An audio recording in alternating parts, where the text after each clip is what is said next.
चलोणी रामचरणे चोरी चलोणी भावनी धरती गौरती बांधती चरणी तेती गाराणी बांधती चरणी तेती गाराणी यशोदे साजणी ओ यशोदे साजणी ओ दही दूध भक्षणे कमाल नेले नवल केले साजणी ओ दही दूध भक्षणे कमाल नेले नवल केले साजणी ओ कृष्ण माते धावा कृष्ण माते धावा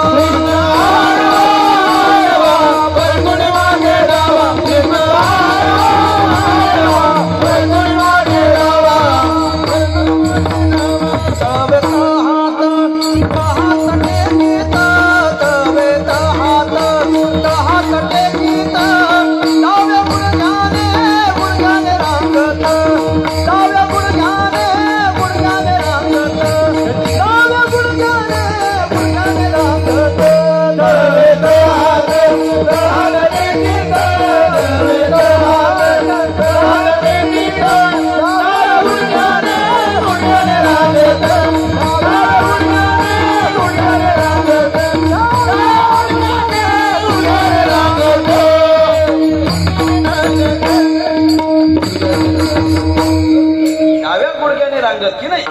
रंगणे रंगनाथा तो म्या देखिला जसई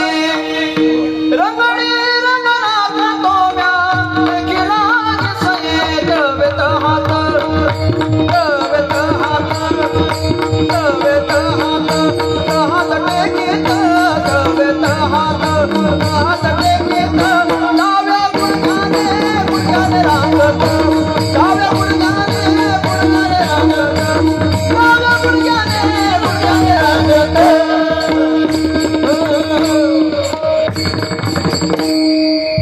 अशा आपल्या गवळणी लय प्रसिद्ध आहेत.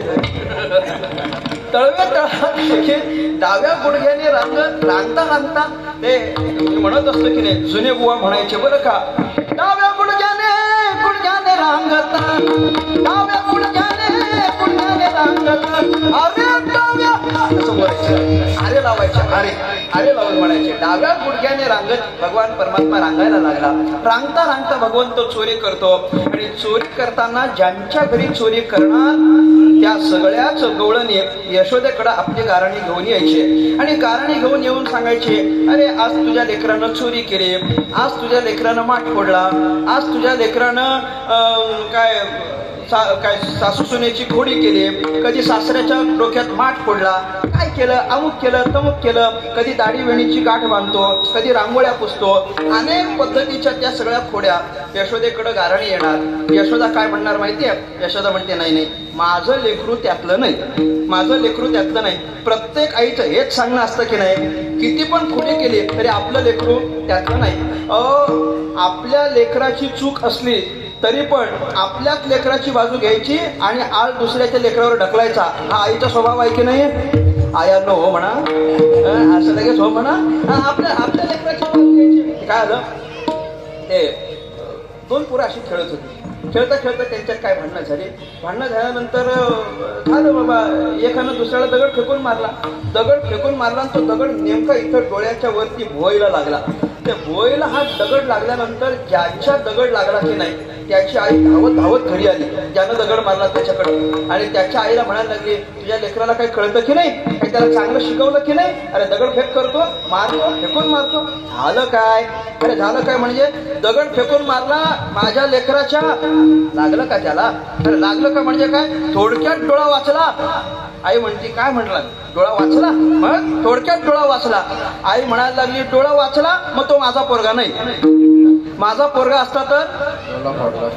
अभ्यासच मोठा आहे आपला माझा पोरगा असता नक्की डोळा फोडला असता.